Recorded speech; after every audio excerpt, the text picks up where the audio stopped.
When you shop at a Walmart Vision Center, you get it. You know that you'll spend a little less on stylish glasses for the whole family. Welcome to the Vision Center. Let me know if you need help finding the perfect frames. Hey, Mom, you were right. These glasses are cool. Hon, they take our insurance. That means Papa's getting a new pair, too. Whoa, glasses start at just $39. Next stop, groceries. So you can get a little more of what you need. Find a Vision Center near you. Save money, live better. Walmart. UFOs, psychic powers, chemtrails. To learn about mysterious events, you listen to the Stuff They Don't Want You to Know podcast. And here's where it gets crazy. Now you can read all about your favorite conspiracy theories in the Stuff They Don't Want You to Know book from the creators of the podcast. Dive into a smart, witty explanation of the unexplainable, packed with amazing illustrations. Available now. Order today at stuffyoushouldreadbooks.com or wherever you buy your books. Hey, I'm Dua Lipa, and I'm thrilled to be back for the second season of my podcast, Dua Lipa at Your Service. Alongside me and my guests' lists and recommendations, the show features conversations with some of my biggest inspirations, working across entertainment, politics, activism, and much, much more. I've been hard at work getting season 2 ready for you all summer long, so please tune in and join me on this very special adventure. Listen to Dua Lipa at Your Service on the iHeartRadio app, Apple Podcasts, or wherever you get your podcasts. Hi there, I'm Zach Braff. And I'm Donald Faison. We're real-life best friends, but we met playing fake-life best friends, Turk and JD, on the sitcom Scrubs. 20 years later, we've decided to rewatch the series one episode at a time and put our memories into a podcast you can listen to at home. We're going to get all our special guest friends like Sarah Chalk, John C. McGinley, Neil Flynn, Judy Reyes. Show creator Bill Lawrence, editors, writers, and even prop masters will tell us about what inspired the series and how we became a family. You can listen to the podcast Fake Doctors, Real Friends with Zach and Donald on the iHeartRadio app, Apple Podcasts, and wherever you get your podcasts.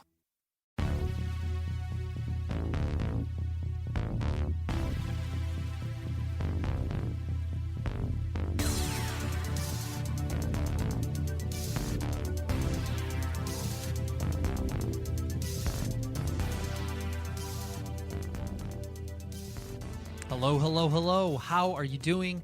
I'm terrible.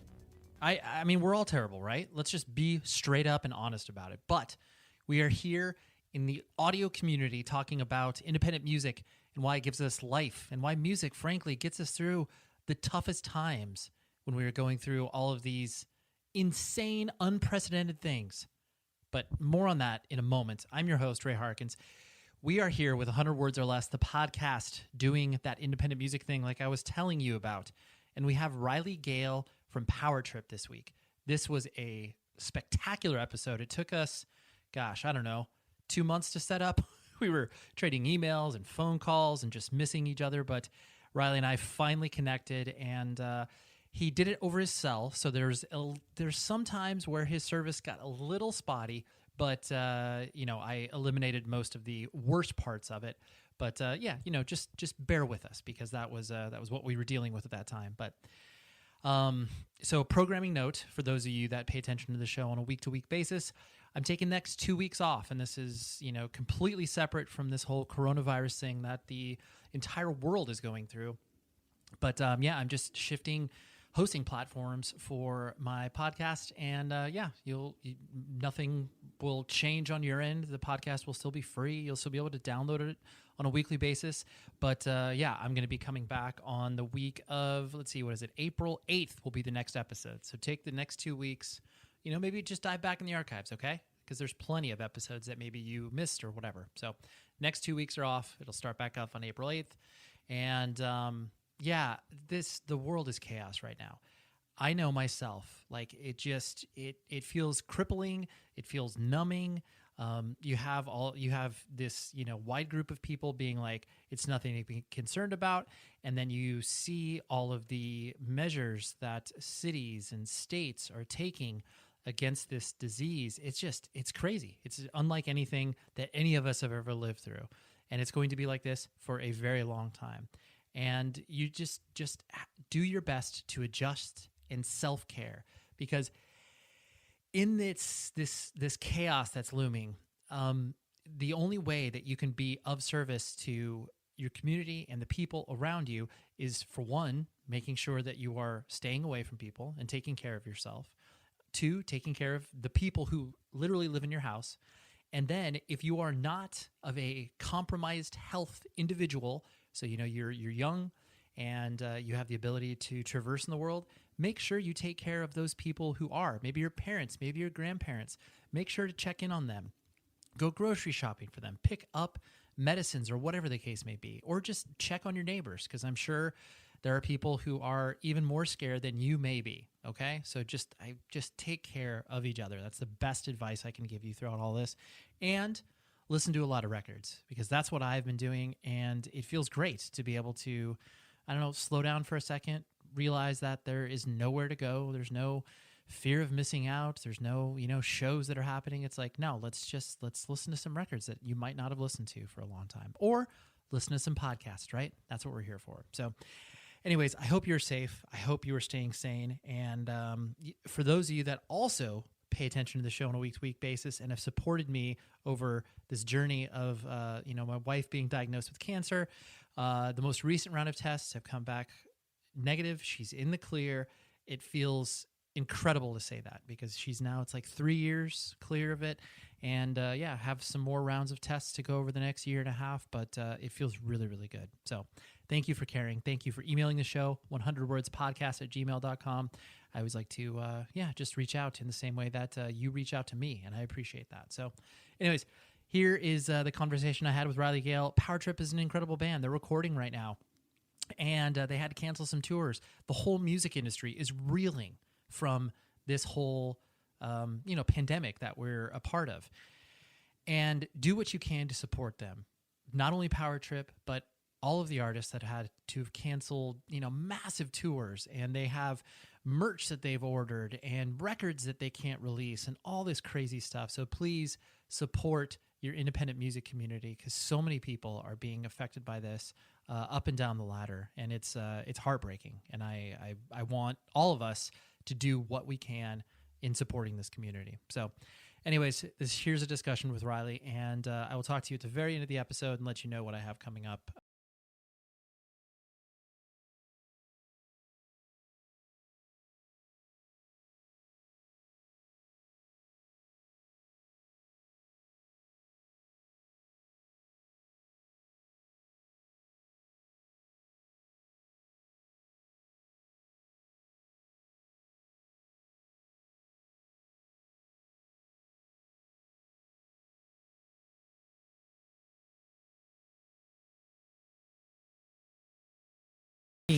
Coming from like the punk and hardcore world, I always love to watch bands that start to, kind of cross over and transition from, being an exclusively hardcore band to, something that is obviously, playing to a different crowd.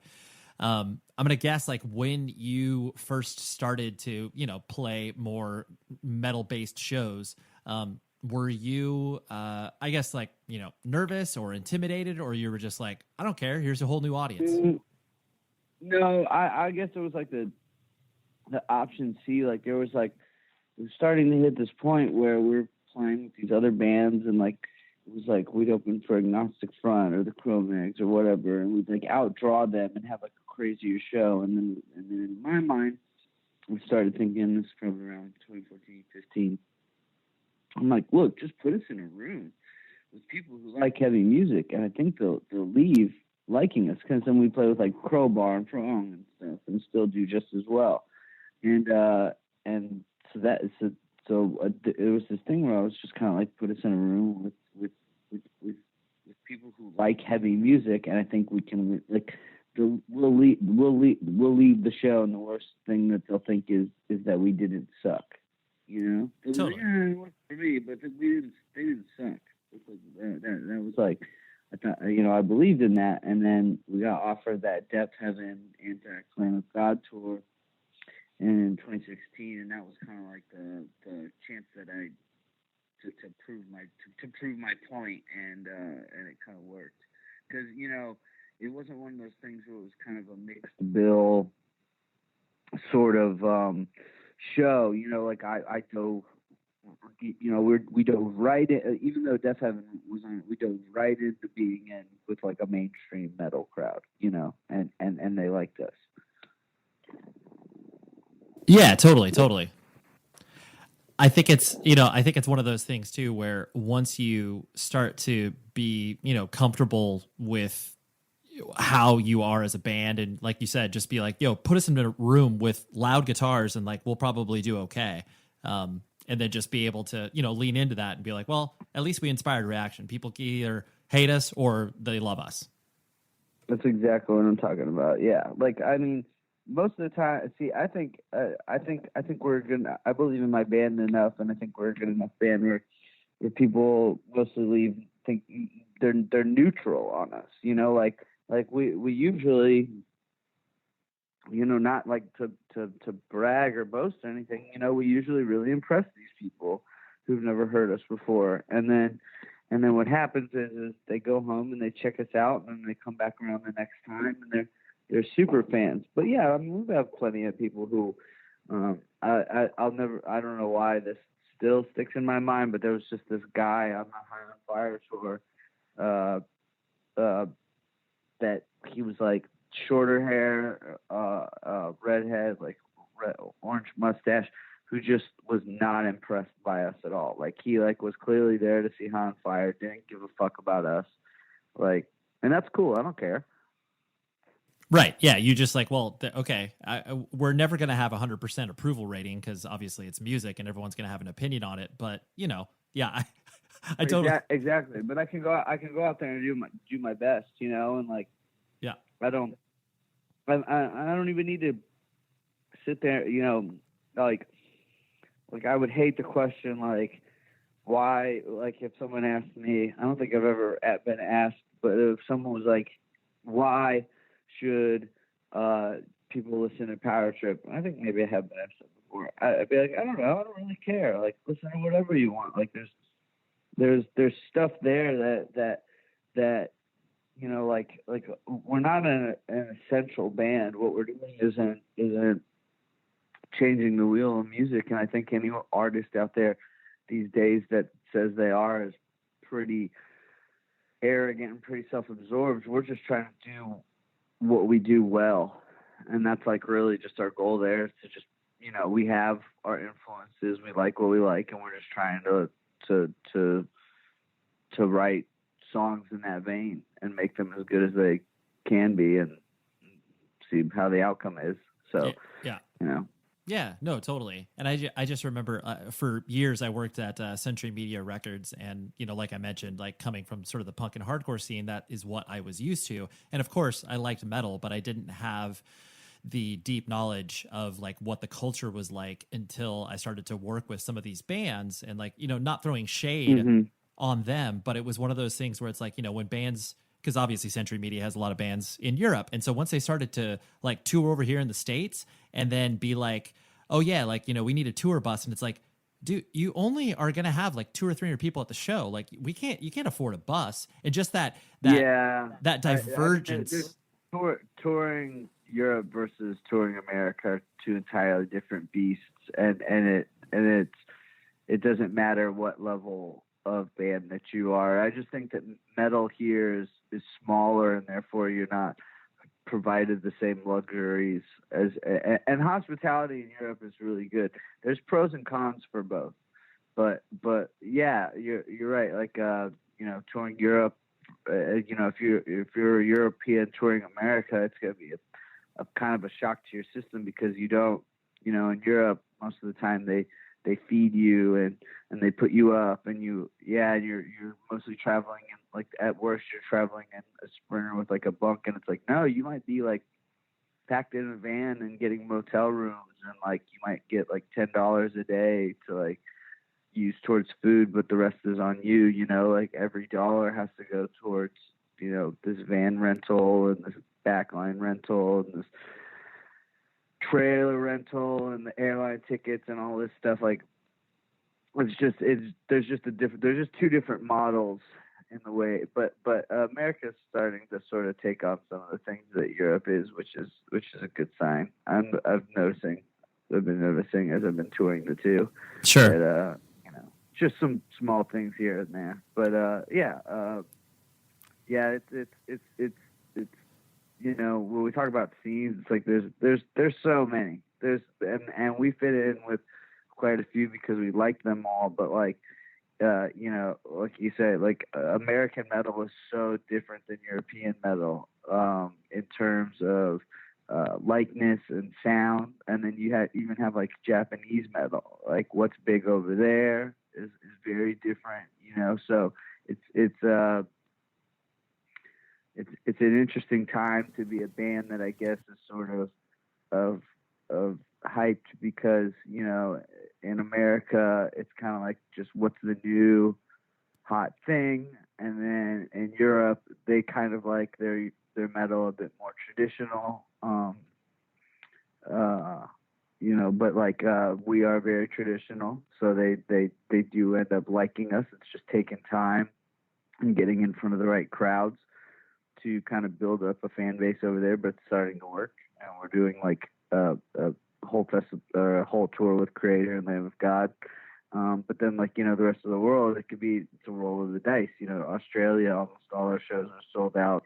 Japan, our shows were great, but it's very different. We actually had a very mixed crowd, which our promoter said was surprising because, you know, metal over there is very almost theatrical. It's got a lot of you know, pomp and circumstance to it, and we just kind of get up there and play. So it all just depends on where you are, you know, how a show is going to be, and how you're going to get treated, and well, I mean, remember what the original question to that was. No, there was no question. The reason I was bringing that up is because I always felt there was some sort of you know, advantage that bands had that, you know, came from the sort of punk and hardcore scene, where it was, you know, you were used to nothing. You were used to obviously playing floors and, you know, playing in front of 4 people. Like, so you had this sort of, you know, really foundational experience. Not to say that metal bands can't experience that, because of course they do. Yeah. But you know, getting used to nothing, and then once it's like, you know, you show up to a venue where they have like, you know, some like meat and cheese for you backstage, and you're just like, wait a minute, this is amazing. You know? Yeah, well, I think, you know, like you get toughened by it, but also like you learn, I have tons of friends who have jumped from, you know, managing punk and hardcore tours where there's not a lot of money into managing, you know, DJs and rappers and other bigger artists and succeeding, because those people have no idea how touring operates. They don't understand. And like, you know, we have an understanding from a DIY level, you know, from like even owning and running a venue. So, you know, when a venue tells us something, we know whether what they're telling us is true or not, or, you know, it's things like that where it's like that experience can go a long way. And like, yeah, it'll break some bands, you know, a lot of bands will get signed before they ever really tour a lot, and they go out, they go on tour, and their tours are small. They're not successful. And it's like, well, you have to build your audience. You might have, you know, 100,000 followers monthly on Spotify, but that's like spread throughout a world of 9 billion people. Like, and I understand, you know, probably less than half of them have an internet connection, but you get my point. Like, you're not going to have your shows packed out every night if you don't go and build. And, you know, it took us a long time to get recognized. That we started in 2008, as I'm sure you know, and I'd probably say didn't really start getting any recognition outside of the hardcore world until about like 2016, maybe late 2015. Yep. So, yeah, it's something that's constantly changing. It's in a very cocoon-like period right now. I think big changes are being made to like how music's supposed to work in the next few years. Now that you have all these acts like sort of dying out, you know, it is. You know, Slayer hung it up. Metallica is going to have to hang it up eventually. You know, Megadeth. You know, all these bands, are kids just going to stop liking metal? Or, you know, like we know that people like Lamb of God and stuff like that, but like You know, like is thrash metal just going to be a thing that happened that, you know, people just don't make anymore? You know, maybe there's a revival here or there, but, you know, you don't have people out here playing and writing, you know, new classical music pieces. You know, there are genres of music that tend to die off, and it's like, is metal going to be one of them? In Europe, it won't be, but in America, who knows? It could be. Yeah. The you know, all you have to do is look at the charts. You know, based 20 years ago, it was like alternative rock ruled all that stuff. When I was growing up, alternative rock ruled the charts, or at least it was, you know, peppered in there with these pop artists. But now it's just pop artists after pop artists after pop artists. And the funniest part is they all want to be these metal rock stars. So you see them in the T-shirts and all that stuff, and like trying to like have fake bands and things like that. They all want to be rockers. It's just, you know, produced in a studio in a very fake way, a very non-authentic way. And it's like, okay, so are we going to just try and keep the attitudes and aesthetics of music that we like, and then just let it become this nebulous thing? You know, it's like, I don't know. We're in a very interesting time for music, for the music industry, for bands, artists. You know, you have Spotify now. A lot of time, you know, it's kind of reached a point where people aren't really sure what the point of having a record label is. Like, what does a record label do? Or like, you know, if you have a manager, do you need one or the other? You know, things like that. So, yeah, it's that's a conversation I could spend the whole podcast on. No, well, trust me, we'll get to that point. But I kind of want to put the spotlight specifically on you. Were you born and raised in Texas? Like, you know, some sort of simple biographical information I found a little bit difficult to kind of dig down on you for. So yeah, I mean, I'm not like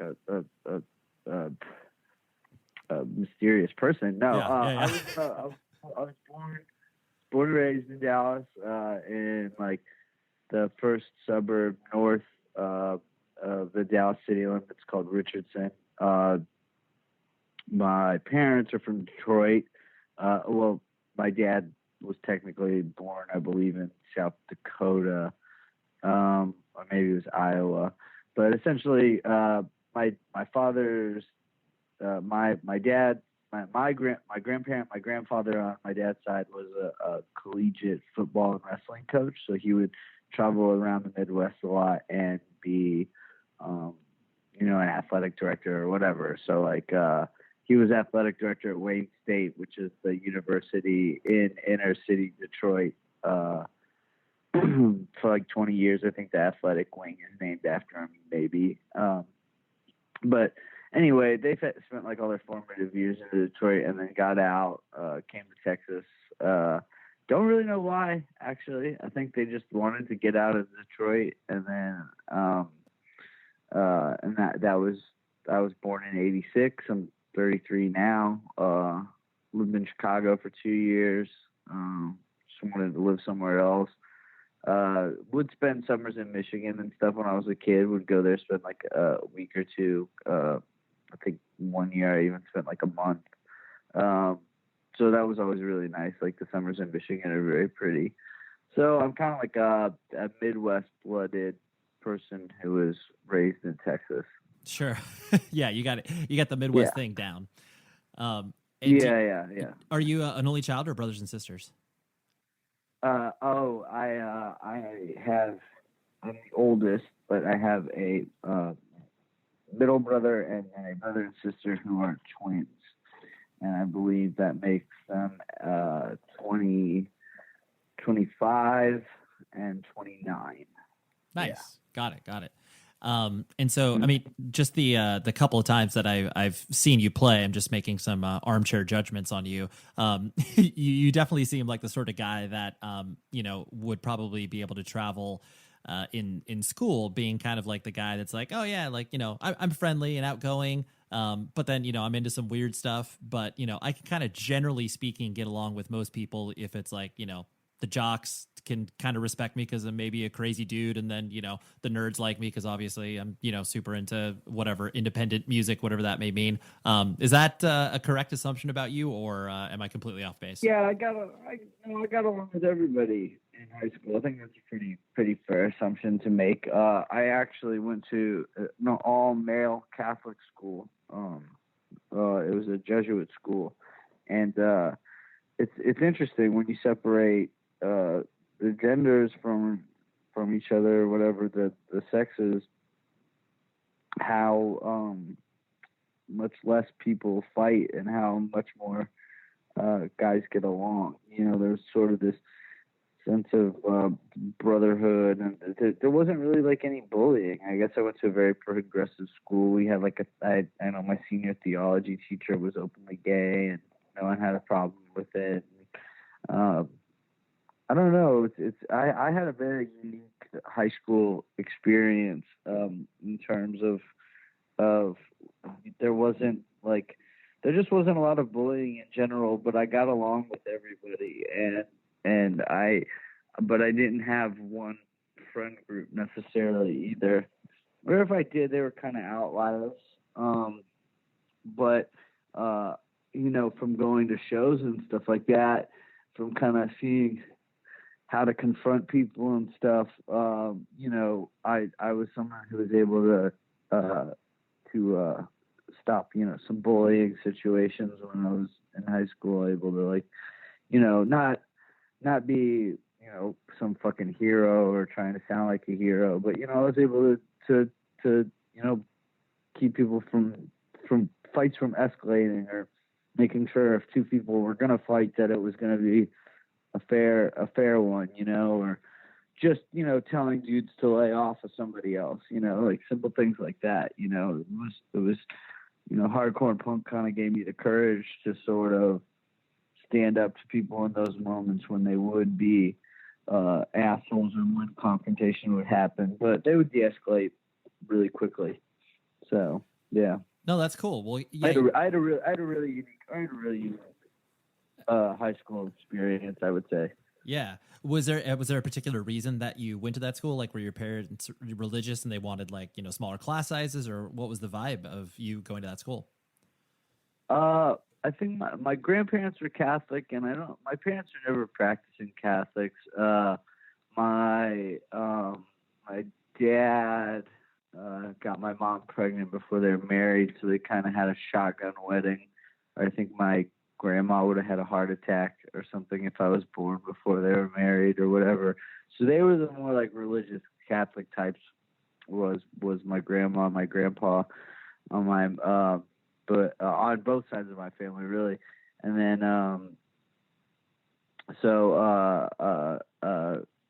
at age 16, I saw some wedding photos, and my mom had a baby bump, and I was like, "What the fuck is that?"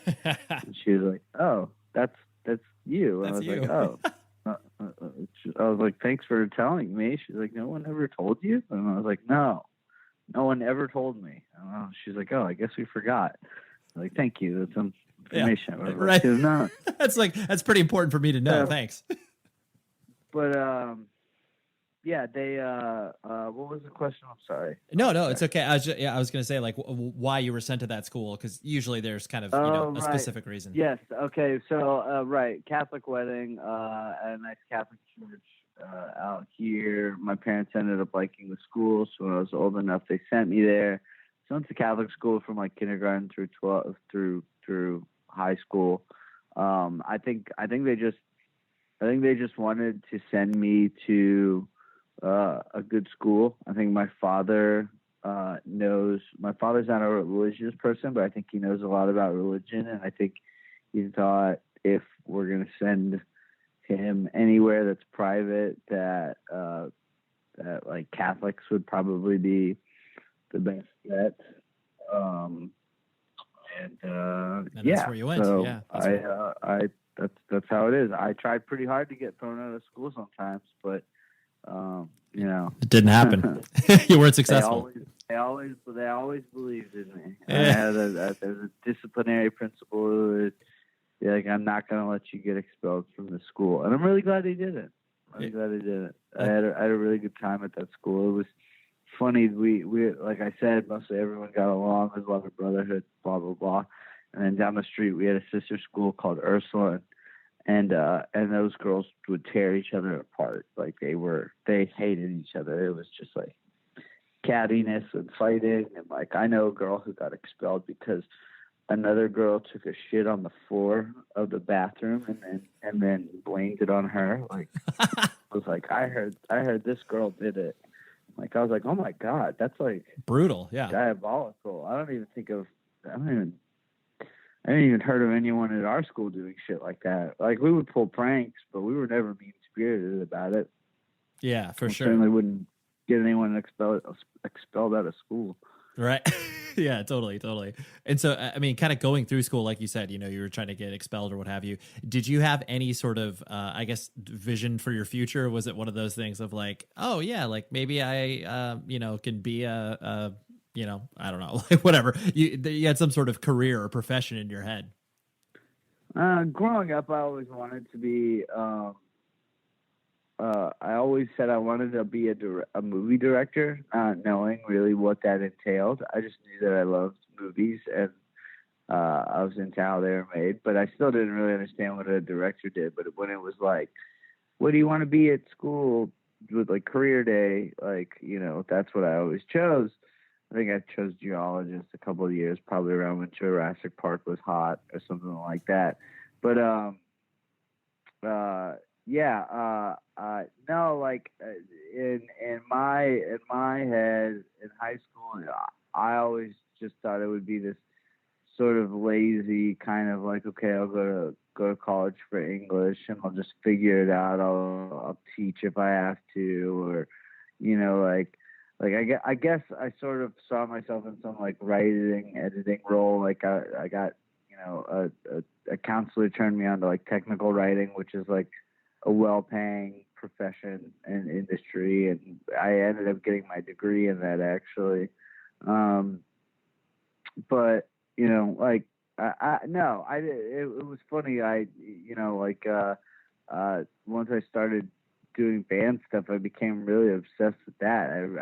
And I knew it wasn't something that would be successful, or I certainly didn't expect it to be. But it was like I had a high school band at the time, and then Power Trip started when I was like 22, and I just wanted to like, I just wanted to like be in a band that didn't suck and go on tour, and like that was where my passion was sort of this like what I thought normally would be a misplaced dream kind of, but like so I got to live out my dream really already. So everything from here on out for the rest of my life is pretty much, the icing on the cake. But so, yeah, I could, maybe take writing more seriously or something like that. But I never had like, I never thought, oh, I'm going to be a career musician and have this career back up in mind. And then I also certainly didn't have a career in mind. Rockabilia is the place where you can order all of your band merch. Straight up, one of the best companies that I have ever seen or worked with in regards to the merchandise business. They have their stuff on point, officially licensed band merch, quick shipping. And let's be honest, with all of these tours being canceled left and right, Rockabilia is the place where you can support so many of these artists because they are going to see royalties from you purchasing this particular piece of band merch. Hey, it's Ray, the host of this very podcast. And let me ask you a question. What if you had insights into your genetics that could help empower you to live healthier? How would you use that knowledge? You can hear me talk about insights from my DNA that have affected my personal health journey on this season of the podcast Spit from iHeartRadio and 23andMe. Host Baratunde Thurston, which, by the way, incredible dude, has a podcast called How to Citizen. I can't highly recommend that any more than I am right now, but listen to that and listen to this podcast. But he explores how more and more people are finding out that DNA is about more than just ancestry. It's a key to understanding your health. Your genetic profile can tell you if you are at an increased likelihood for developing a particular condition. It's knowledge that can help you make smarter choices about your health and your lifestyle. On this season of Spit, you'll hear me and 22 other podcasters and influencers discuss what genetics revealed about our health and how that knowledge can impact the way we live our lives. Listen to my episode out now on the iHeartRadio app or wherever you get your podcasts. UFOs, psychic powers, chemtrails. For years, we've all listened to the Stuff They Don't Want You to Know podcast to get to the bottom of the biggest mysteries in popular culture. And now, hosts Ben Bolin, Matt Frederick, and Noel Brown are separating conspiracy fact from conspiracy theory in the Stuff They Don't Want You to Know book. With cool heads and extensive research, the guys break down the wildest conspiracy theories, from biological testing and the secrets of lobbying to our endless fascination with the Kennedy assassination. The Stuff They Don't Want You to Know book is smart, witty, and it's written in the same conversational style you love from the podcast. Plus, it's packed with some amazing illustrations. If you're looking for a book that explains the unexplainable and uses truth as a weapon against ignorance, misinformation, and lies, this is it. The Stuff They Don't Want You to Know book is available now. Order today at stuffyoushouldreadbooks.com or wherever you buy your books. America is obsessed with true crime stories. Everywhere you go, you hear people talking about their favorite true crime podcasts. And all that excitement has made you a little crime curious. But with so many true crime podcasts to choose from, the real mystery is, where do you start? iHeart Podcasts has cracked the case. They created iHeart True Crime Plus, your source for the best true crime podcasts, all in one channel. iHeart True Crime Plus brings you the best of true crime, with shows that cover everything from unsolved murders and missing persons to heists, organized crime, and everything in between. So you're sure to find something you'll want to binge and share. And as an iHeart True Crime Plus subscriber, you'll also enjoy ad-free listening, early access to select episodes, and exclusive never-before-heard bonus content. Feed your true crime obsession. Subscribe to iHeart True Crime Plus today, exclusively on Apple Podcasts. 500,000 items, hoodies, windbreakers, posters, scarves. They have everything there. And you can use this code PC100words. That will get you 15% off your order. So type in PC100words, 15% off, regardless of what it is you're buying. Say you're buying $1,000, you're going to get $150 off, right? That's quick math for me. I'm really proud of myself when I do that. But Rockabilia is just the best. I love their support of this show, and I love what the company does. So please support them, support the band, support this whole music community that's hurting right now. So Rockabilia.com, PC100words gets you 15% off. Thank you very much, Rockabilia. But yeah, once I was getting out of college, I had much more of an idea of, I can get a job in this industry, I think I got a lot of misinformation in high school on how getting into college works and picking programs and things like that. And, it's one of those things where if I could do it again, I would. I probably still would do the band, and there's certain things I would have done to make sure the band became a bit more successful faster. But I definitely would have done better in school, that's for sure, and I would have made sure I got my degree from a better university or gotten a better degree or something like that. Sure. So I regret. I definitely squandered. I was a C student in high school, and then once I got to college and got to take classes I had like nearly a 4.0 GPA almost all through college. So once I got past the basics and classes that I was forced to take and was able to do things that I wanted to do, I became an A student. Right, exactly. Once you started to actually activate the things you were passionate about, then you're like, oh, I actually like this. Yeah, exactly. Yeah. Yep. And what was your kind of gateway to, punk and hardcore?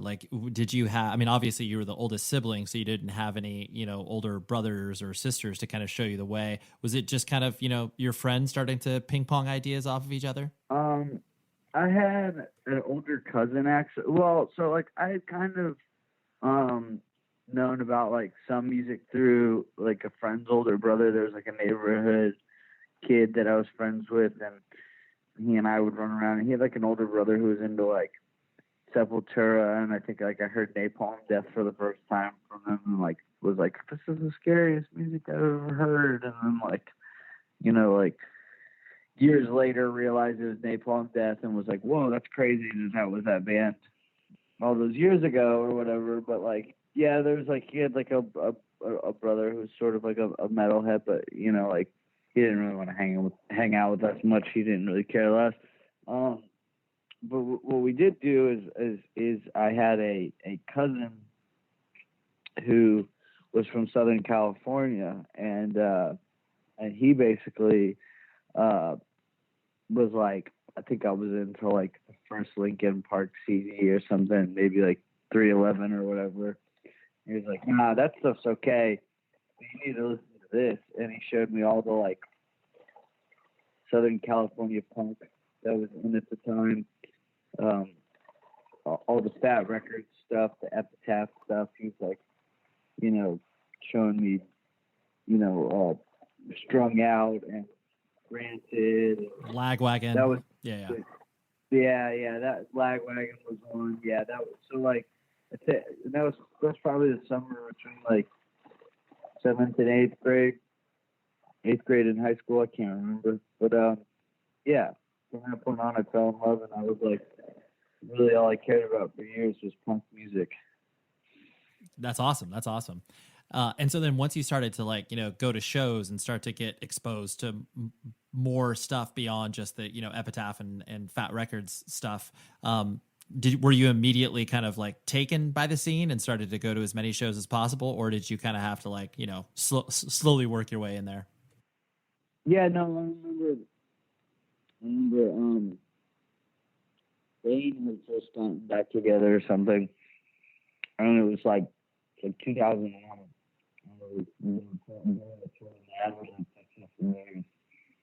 And they did a show, and it was like Bane, Combat Pin, In Control.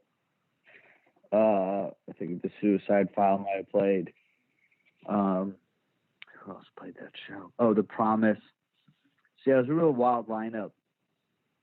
There's a lot of bands, like I didn't know who The Promise was. I was like sort of familiar with what Straight Edge was through Minor Threat, but I didn't really know. And then, but yeah, there was this show sold out, and it was in a really pretty small room, like I would say less than 200 people or so. And yeah, it was this show that just like blew my fucking mind. I mean, like everything about it just blew my mind. The energy and the feeling, and you know, it was like I couldn't tell if all these people knew each other, and it was like, you know, that like, yeah, the concept of like a scene hadn't really erupted in my mind of like, wow, that there's people that come into these same shows and do this like all the time.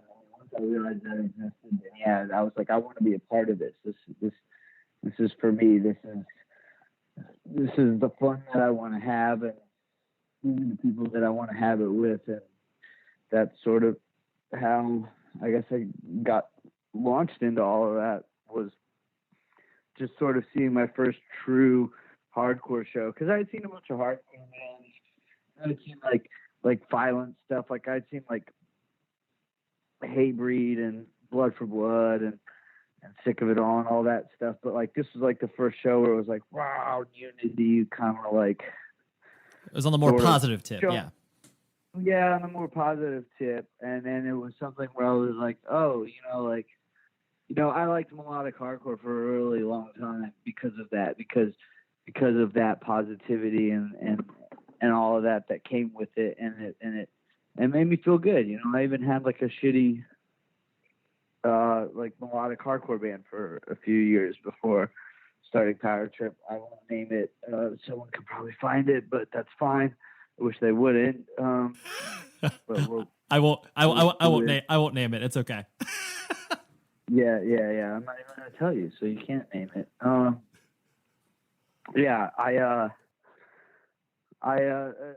saw that, and then that was where like everything kind of changed, and I tried to come to every show that I could, and yeah. That's awesome. That's awesome. That was But there was other shows there. Another one I think that was pretty big in my formative years was it was Suicide File, Every Time I Die. No, Suicide File, My Chemical Romance, Every Time I Die, and American Nightmare. And that was another thing where it was like, oh, okay, all right. So this scene also has like a broad set of sounds too, where these bands can sort of play together. And that's something that I've always kept in mind with Power Trip too, is like, okay, like, like we don't have to restrict, it's so odd that people make such a big deal about us playing with like other acts or like indie acts or whatever. And I'm like, this was the norm in the late 90s, early 2000s. I don't understand what why it needed to be segregated in the first place. So like, yeah. Oh, I think because we're just not even going to listen to that. We're just not even going to pay attention to that stupid rule. Yeah. Well, because I think too, most people that obviously came up during those eras, mid 90s to early 2000s, a lot of it was due to the fact that bands were just trying to find cool people to tour with. It didn't people necessarily to play to. Exactly. Yeah. Totally. But yeah, no, your point. Yeah, good point. Your point of the segregation, though, like, I think, in my opinion, once the business really started to infiltrate, where it was like, oh, we can make, we, as in like the music industry, can make money off this thing. We obviously need to have package tours and like all of these things where it's like, yeah, the kids at the show need to have the same experience. But I totally agree with you that it's more fun to have more. Well, what you're saying is those package tours started to become much more homogenized of bands that sounded like the other bands that they were on tour with. I mean, you would have in the 90s, you'd have, I don't know if this is a tour that happened, I'm just saying, but you could have like Soundgarden and Sepultura touring together. Like they had package tours. They were always bigger level, but they had package tours, and they were always mixed build. So like, it's not like it's like this like foreign concept to anyone, not even to the mainstream. But then at some point, everyone decided that kids figured out that they could just mosh at rap shows, and that was it. It was like, what was the need for electric guitar music anymore? Yeah. And it's sort of been struggling to find its place, I think. Yeah. Kind of not fast forwarding per se, but like once Power Trip started to play, and clearly off the you guys were existing in the same scene as Iron Age, and it really felt like, I remember watching things kind of from afar, like being from Southern California and seeing the fact that it's like, oh wow, like there's things that are really happening in Texas, and like a scene is coming together in a more national perspective. As you started to kind of, play out and tour, did you notice that kind of people reflecting that statement back to you that like, oh yeah, like Texas is a thing now in ways that it wasn't before? At the time, sure. Yeah. I mean, I guess like it felt a lot of times hard. Like it felt like we were fighting for respect for a lot of time. Like Texas put us out on this island, and we had sort of a distinct sound with Iron Age and Bitter End, and we went along with it. So it's like this sort of trio of bands, and Iron Age kind of had some infamy around them, and it was like, okay, so what are these kids like? If they're friends with Iron Age, like, are they cool?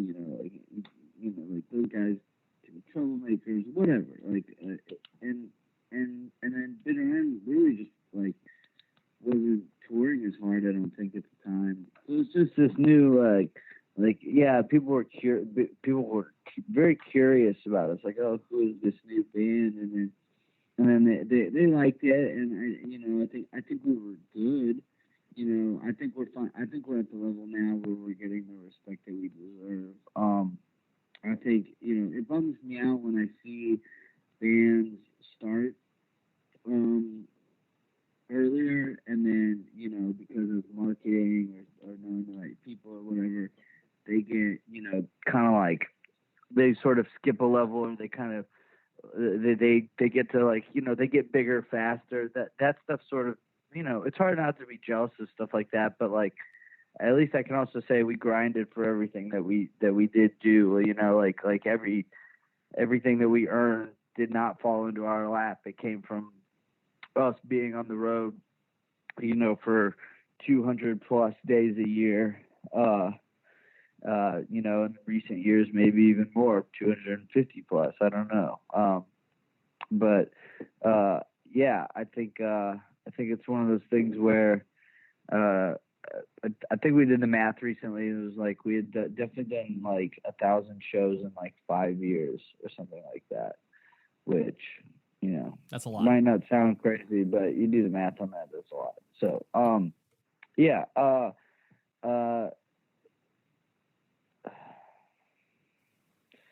I think people want instant gratification, and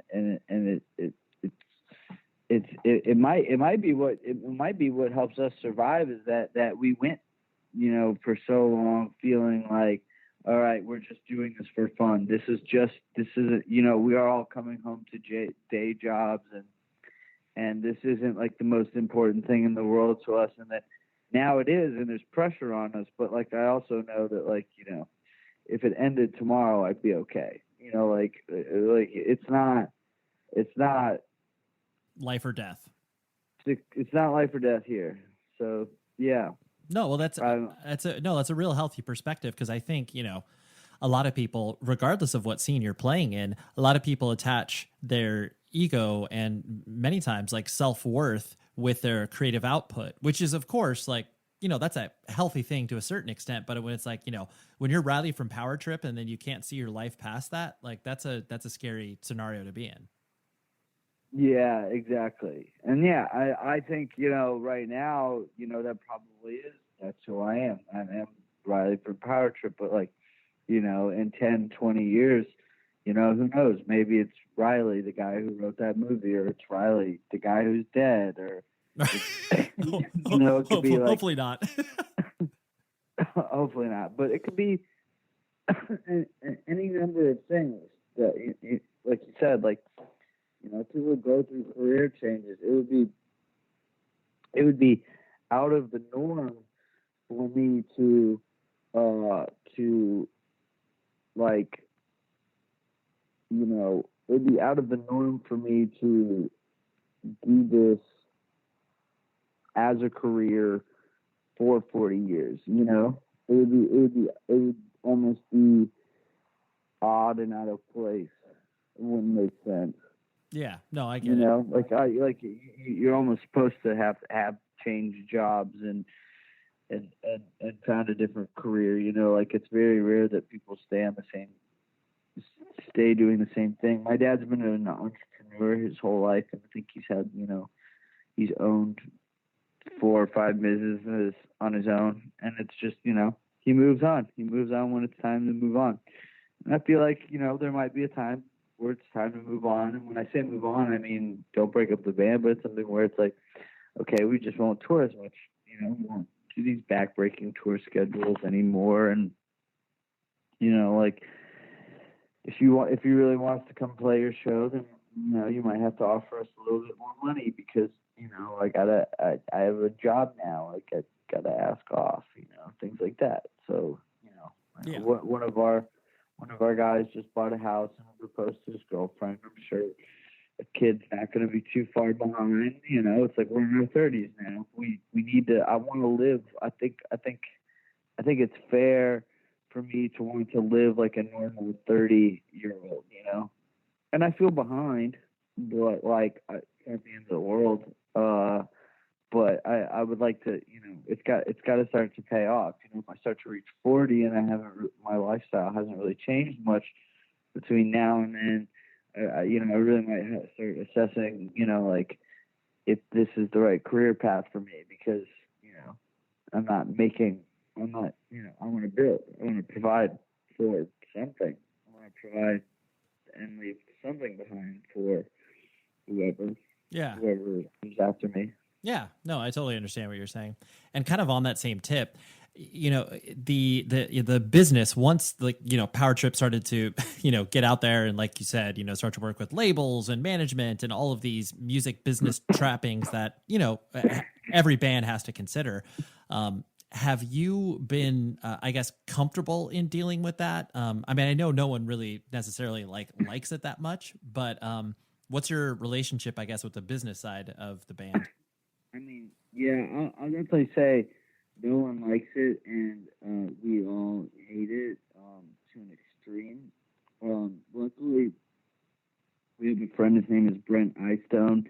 He used to do Magic Bullet Records, and now he does a thing called Dark Operative, which is sort of kind of like a solutions-based company for bands. So they don't just stick to management or printing record labels or whatever. They help bands with distribution or getting set up on time initially. Like Brent would like to see the art go back into the hands of the artist, and so whatever. Anyway, Brent has kind of had our back these last couple of years, teaching us our way to the industry. We had a manager that ended up being like a total fucking scumbag, like a thief, stealing money from us. And it was, Brent, did a lot to like teach us about it. And he's independently wealthy, so it's like he doesn't really stand to gain anything other than that he likes and believes in the band and wants to help us out. So having someone like that in our corner is kind of a miracle. I feel like it's sort of like karma for all the years where we sort of struggled blindly through this whole process. And being from Texas, we didn't have built-in media. Dallas doesn't have really like a music culture. We could sort of break into Austin's, but their reach is only so far. It's like you really have to like connect to people in LA and New York and these bigger places to really sort of start to have a cultural effect. And now that we have, you see it pay off. And Brent being from Southern California, he's someone who started out as seeing our band and is now basically saving our asses when it comes to how to navigate the record industry. So yeah, that's cool. I'm not happy with it. No, right? But yeah, it's a necessary evil. But we have somebody on our side, which is nice. Yeah, no, that's really cool. And a couple more things before I let you go was the like you mentioned earlier, the Lamb of God tour was the first thing that really kind of put you in a spotlight that you felt like you could really turn people's heads and capture more people's attention from that perspective. Was it one of those things, like, because you were on clearly like one of the probably the biggest stages that you had been on, was there sort of an acclimation process, like the first couple of shows where you're like, all right, like no, because it was like all right off the bat, these are going to be some of the biggest shows we've ever played. So it's like, I just got to go out there and play the best that I can. Like let me just pretend this is a headlining show here. There's 800 people, there's 1,000 people watching us. Even though we're the opener, we had 30 minutes between the doors and what's going on. So it was like a lot of nights it depended on how many people could get through the door, but I knew these people had never heard us before and that there was a lot of them. So like, of course I was going to go out there and perform like as best I could to try to impress, these people. Anytime we get asked to do a tour like that, Danzig tour was a lot like that, even the High on Fire tour. I mean, I never not every show you don't really get a different experience in terms of like I'm trying to deliver you the same show experience, which is me giving you 100% of my my body. The music industry at large is really hurting right now, and Soundrink.com is one of those companies that is impacted by all these canceled tours. So you need to visit their website and see what you can potentially do to support tours later on in the year. What Soundrink does is they put together some amazing VIP ticket experiences for all of your favorite bands. Maybe it's like a, coffee with your band before, your favorite band before the show. Maybe it's a silkscreen poster or limited edition t-shirt. They're an incredible company, and it pains me to see them and so many of our friends and family members within this community of independent music hurting from all of these cancellations. So, hey, it's Ray, the host of this very podcast. And let me ask you a question. What if you had insights into your genetics that could help empower you to live healthier? How would you use that knowledge? You can hear me talk about insights from my DNA that have affected my personal health journey on this season of the podcast Spit from iHeartRadio and 23andMe. Host Baratunde Thurston, which, by the way, incredible dude, has a podcast called How to Citizen. I can't highly recommend that any more than I am right now, but listen to that and listen to this podcast. But he explores how more and more people are finding out that DNA is about more than just ancestry. It's a key to understanding your health. Your genetic profile can tell you if you are at an increased likelihood for developing a particular condition. It's knowledge that can help you make smarter choices about your health and your lifestyle. On this season of Spit, you'll hear me and 22 other podcasters and influencers discuss what genetics revealed about our health and how that knowledge can impact the way we live our lives. Listen to my episode out now on the iHeartRadio app or wherever you get your podcasts. UFOs, psychic powers, chemtrails. For years, we've all listened to the Stuff They Don't Want You to Know podcast to get to the bottom of the biggest mysteries in popular culture. And now, hosts Ben Bolin, Matt Frederick, and Noel Brown are separating conspiracy fact from conspiracy theory in the Stuff They Don't Want You to Know book. With cool heads and extensive research, the guys break down the wildest conspiracy theories, from biological testing and the secrets of lobbying to our endless fascination with the Kennedy assassination. The Stuff They Don't Want You to Know book is smart, witty, and it's written in the same conversational style you love from the podcast. Plus, it's packed with some amazing illustrations. If you're looking for a book that explains the unexplainable and uses truth as a weapon against ignorance, misinformation, and lies, this is it. The Stuff They Don't Want You to Know book is available now. Order today at stuffyoushouldreadbooks.com or wherever you buy your books. iHeartland is now open on Roblox. Tell everyone you know who loves Roblox. And tell everyone you know who loves music, games, and creating. In iHeartland, you'll see concerts from amazing artists like Lau.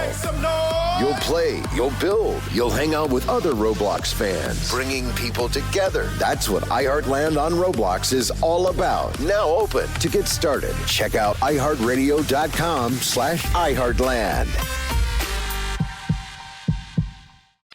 Soundrink.com, I know, will persevere, and they're an incredible partner of ours and so many of your favorite bands. I can't tell you how amazing this company is. I try to on a week-to-week basis, but you need to visit their website and find out how you can get involved with the tour packages that they work on and put together. And I can't recommend them enough. They put together these amazing packages with the bands and the management. This isn't just some like cookie cutter terrible experience that it's just like, oh, whatever, we'll roll the same thing out for every single tour. No, Soundrink does not do that. I love them so much, and you need to support them. So go to soundrink.com and find your favorite artists' upcoming tours near you. Thank you, Soundrink. In a world where everyone is confined to their homes, society begins its largest binge watch to date. In the hallowed library of Hulu, or perhaps on a shelf of DVDs you haven't looked at in a decade, is a show that perfectly encapsulates life in the early aughts and launched a friendship that would inspire millions. Hi, I'm Zach Braff. And I'm Donald Faison. In 2001, we starred in Scrubs, a sitcom that revealed a glimpse of what it was like to survive a medical internship. As Turk and JD, we explored guy love. Nearly 20 years later, a lot has changed. We're not Supermen, but we're still best friends. Given the mandatory lockdown, there's no better time to relive the series that brought us together in the first place. and we're doing it with a podcast. That's right, people. We're going to bring friends and crew members and fellow cast members and writers. And guess what? We're going to even invite some of you to call into the podcast and ask all the questions you want of the entire Sacred Heart staff. Join us for Fake Doctors, Real Friends on the iHeartRadio app, Apple Podcasts, and wherever you get your podcasts. Something that I find interesting too is that, I mean, almost every single like press piece or interview always mentions the fact that, you know, you actually say stuff on stage, like you are sharing your political opinion or your opinion about, you know, whatever the topic of the day may be. And I don't mean that in a bad way, but people seem like genuinely surprised that you would do that, just because, you know, a lot of times bands don't feel comfortable being political for one reason or another. But, you know, obviously the scene and subculture that we've come from, that is very much indicative of so many bands do that. Is it interesting for you for people to be like, oh, obviously I'm not going to support Power Trip because, you know, they don't like, you know, they don't align with my political beliefs? And what's your relationship with that? Well, I think everything gets blown out of proportion. It's really been like a handful of people, you know, and they're vocal about it on the internet or whatever, but like we've never really had a problem. And the thing is I don't really say anything political on stage. These people, I wonder if they're at the show. Most of the time I'm making like bad self-deprecating jokes. I'm just like, hey, you know, thank you for coming, thank you for the attention, you know, like, or I make like a vague allusion to what a song is about. I really don't like. It's way different than if you go up there and see like Napalm Death and have Barney, you know, lecturing you for 2 minutes, which I think is great. I wish I could be that articulate to politically kind of, you know, motivate people. But my beliefs are very radical. And when I say radical, I mean basic. They're very, very stripped down. It's like, you know, like there's no reason that anyone of any type should feel uncomfortable at these shows. Like everyone is welcome. Like this, like, you know, keep metal underground bullshit is lame. Keep metal underground. You know, I just, you know, there's I have no tolerance for racism, sexism, homophobia, transphobia, Islamophobia, xenophobia, any phobic shit like that, you know.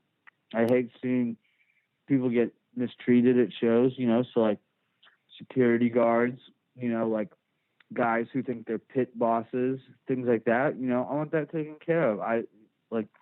There's a way, and you know this, to release positive, aggressive energy. And there's a wrong way to do it too.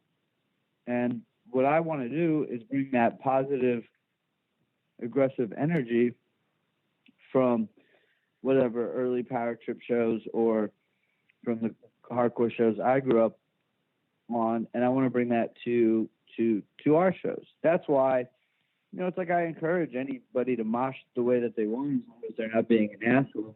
Like I want kids to two-step or spin kick or whatever, as long as they're not like hurting anybody. But like, you know, if there's like guys who want to push mosh and all that stuff, you know, it's like, I'm sorry, I can't, like, you know, like you guys got to figure that out. I'm sorry, I can't like give you your space to do your cool like spin kicks, but like also I do think guys bumping into each other, like, you know, like atoms or something, looks stupid too. You know, like it's like, I think like, you know, I would like to just see everyone circle pit. You know, that's my go-to. Sure. You're like, that's the mode that I would like people to exist in. Everyone likes to circle pit or should. Yeah, I agree. And that's what they should do. Right. So yeah, that's at Power Trip shows, just circle pit. That's the simplest way to describe it. The last thing I want to hit on was the but real quick, please. Yeah, I just want to say I'm just not that political on stage. You know, it's a real weird misconnection. Am I a political person? Yeah. Do we have strong political beliefs? Yes. You know, but like, I think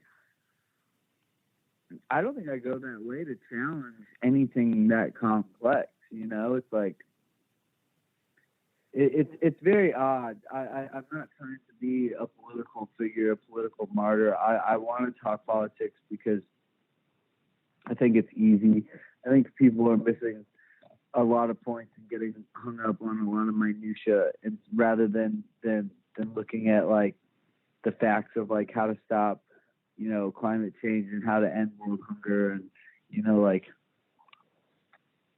how do we get these warmongers to stop using our bodies and our souls for their profit and for their motives, things like that. Really simple stuff. It's not right wing, left wing. Like right wing, left. We can talk economics and stuff like that all day, and like it's always going to be a friendly conversation. But if it's like you come to me and say Muslims have no place in this country, then like the conversation might as well end right there. Like unless I believe that I'm somehow going to change your mind. But like I am completely intolerant of the intolerant. Yeah, no, for sure. I mean, and you'd like to think that would be a logical stance, but some people don't sit in that same camp. But I understand what you're saying. Yeah, but like that shows if something important happens that day, or it's a holiday, or I feel the need of something, so I might slip something in there. I have a certain exit to the stage that I feel like is respectfully neutral to people to say goodnight, and then it's just my mission is to make metal a place that anyone can go to and feel strong and feel tough and feel empowered and punch a person, and that person doesn't get mad. They punch you right back. Whatever, you hug, you buy each other a beer, whatever. It's just shit. It's not that like I've been seeing it and going to shows and doing it for 20 years. Like I know it exists. I know it's possible. We should be bringing it to the mainstream because I think it would be good for everyone. Yeah. Ultimately, it's a sense of community. Right. Well, now that we've realized that, I think the world at large has woken up that even the middle class is such a small part of the world's population. Like we have so many people who have it so much worse than we do. Just so unimaginably worse. And we wake up and we're unhappy, and we can bring that to the masses and say, look, like there's people who are responsible for this. Here they are, and I'm like, if you treat people this, the right way, these problems will go away. Like there's I believe in entropy. I believe in creation and destruction, and I believe in that cycle, and I believe it is time to destroy the old way that we have had leaders run the world, and realize that as corny as it sounds, is that we are one scene or whatever. Come on, I don't know how old you are, but I would, I'm sorry, but I would make fun of you if 90% of what you listen to was still hardcore. You should have a wider, broader view of music than that, a wider, broader view of the world, a wider, broader view of anything. And I don't think it's that difficult to accept, but a lot of people are fighting it really hard. And what it is because it's not black and white. It's the idea that things are sort of nebulous, that like things are always changing, things aren't always concrete, and that throws a lot of people off. It's hard for them to accept that. The kind of like Schrodinger's cat thing: is it alive? Is it dead? How about who cares? Right. How about we just live your life and try and make that box the nicest box, or make make the environment around the box the nicest it possibly can, so that if that cat does come out alive one day, it has a nice place. Totally. Yeah. Spread the positivity, because that will go, as cliched as that sounds, that will go a much longer way than trying to cause division, and that just it won't help anybody. Right.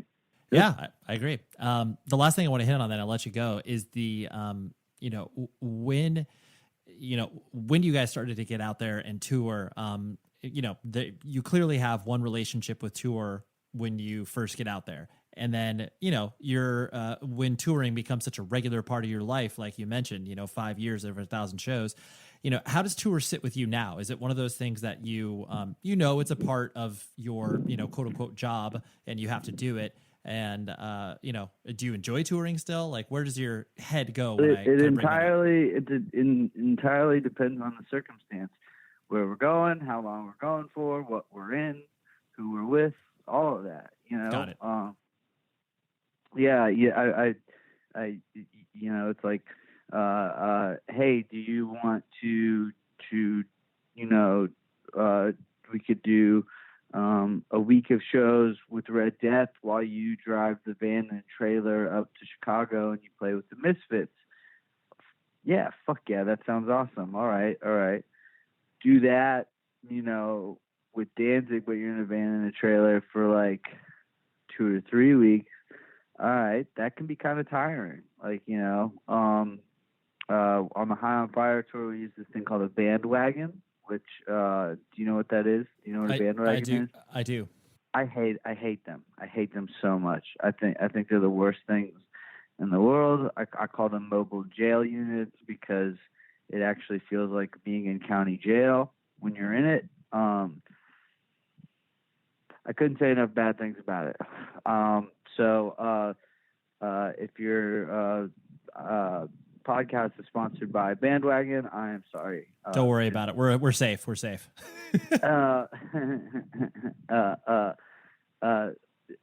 We did 5 weeks, and like I didn't sleep, and like I'm pretty sure I got walking pneumonia, and I like the last day, like when we woke up going to Texas, I was waking up because I was choking, like, because I was like suffocating. I couldn't breathe in those things, because when you're in tour in the summer and you have the AC, you have all this fresh air pumping in and like whatever, and like you can open up the windows and all that. But during the winter, when it's cold, all the heater is just like a convection coil. It's like being inside of an oven, So like you might as well just be like cooking whatever germs and other bullshit that people have been like, I'm at the bottom bunk and they're just, coughing and hacking it down to me, and it's a nightmare. It's like, I don't know. You don't have any alone time there, but then you'll go to Europe and you'll get on a tour bus and you might end up sharing it with 2 or 3 bands, which sounds like okay, but like space can be tough. Like buses I can sleep on, they have suspension, like they're way different in terms of comfort, things like that. But we've never done a bus tour in America, so I don't know. I would like to find a band to like split one with. I'm more of the kind of cost cutting person. Like, if we can, unless the drives are that crazy, like on a tour that chases buses everywhere, because sometimes you don't have a choice either. I would prefer to take the van and get motels and then drive. You drive 2 hours outside the show, you go to your motel, stay there until checkout, and then you leave and drive the rest of the way. But I don't drive the van, so it's not really on me. So a lot of the guys, the guys who do drive might say, like that's too long for us to be driving. So like we're gonna get this bandwagon, which is kind of what was the case with the High on Fire tour. But I don't think I'm gonna be able to do tours on those anymore. They make me too miserable. My morale is too low. I was having to sleep during the day because you can't sleep at night. They rumble the whole way. You're just like, it can't be good for your body. I probably have some form of like CTE or something caused by just jiggling, like just being like, and then head banging and all of that stuff. So yeah, it entirely depends, but it can range from sucks to rad. Yeah, really, it's awesome. Really sucks. Yeah. No, I appreciate that because usually one week we split a bus with Venom Prison, but there's still like I think 14 of us in the crew, so it was pretty packed. But 1 week we finally got the bus we were supposed to get. They gave us the shitty one. Finally got the bus we were supposed to get, and it was so nice for that 1 week. We all had like nice bunks. We had like 2 lounges with like TVs, like spaces for everyone to hang out, because a lot of that stuff gets filled, you see this big bus and it's like, wow, but it's like a lot of it is just dedicated to like people sleeping in there or whatever. It's like you might be fitting 12 to 16 people in this tiny space. Yeah, totally. Right. So, it's like, well, at least you had that week of, of blissful touring. Yeah, but a lot of times I find myself having to sleep during the day because if I can't get really any restful sleep at night while not in a bandwagon, sometimes buses, but I can't get any restful sleep. So what I'll do is I'll end up typically sleeping from like after sound check until the show starts. So yeah, like 2 or 3 hours of sleep a day. And then it's almost like I wake up and play the set, and that's like my morning run. Right. Like my morning exercise, and then I'm up to the next, whatever, how many hours a human stays awake for, 16. And then maybe go to bed, something like that. So it all depends. Yeah. No, I appreciate that answer. For me, mostly it's a nightmare, and I know for other people it can be a real nightmare too. So,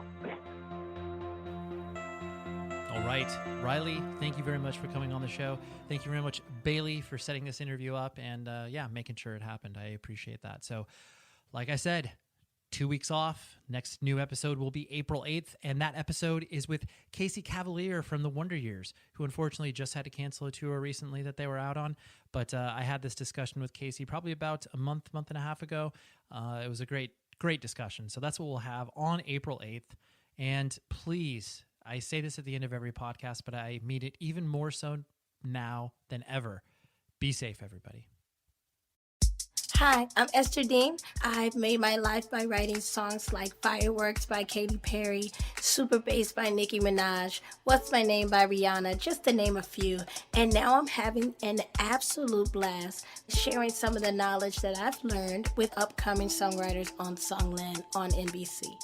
I'm excited to welcome you to a brand new season of Songland and Songland's podcast, giving you new insight into the magical art of songwriting, as told by some of the best in the business, and also the pioneers and the up-and-comers who will be shaping the hits you'll be listening to for years. We have an amazing roster of talent this season. I promise you don't want to miss one single episode. Don't miss Songland, Monday nights at 10/9 Central, and join us here on Songland's podcast, available every week after the show on the iHeart app or wherever you get your podcasts. UFOs, psychic powers, chemtrails. To learn about mysterious events, you listen to the Stuff They Don't Want You to Know podcast. And here's where it gets crazy. Now you can read all about your favorite conspiracy theories in the Stuff They Don't Want You to Know book from the creators of the podcast. Dive into a smart, witty explanation of the unexplainable, packed with amazing illustrations. Available now. Order today at StuffYouShouldReadBooks.com or wherever you buy your books. Hey, I'm Dua Lipa, and I'm thrilled to be back for the second season of my podcast, Dua Lipa at Your Service. Alongside me and my guests' lists and recommendations, the show features conversations with some of my biggest inspirations, working across entertainment, politics, activism, and much, much more. I've been hard at work getting season 2 ready for you all summer long, so please tune in and join me on this very special adventure. Listen to Dua Lipa at Your Service on the iHeartRadio app, Apple Podcasts, or wherever you get your podcasts. Are you crime curious? iHeart Podcasts has gathered the best true crime all in one podcast feed. iHeart True Crime Plus. It's packed with podcasts about unsolved murders, missing persons, organized crime, and more, so there's always something good to binge and share. iHeart True Crime Plus subscribers also enjoy ad-free listening, early access to select episodes, and exclusive bonus content. Subscribe to iHeart True Crime Plus today, exclusively on Apple Podcasts.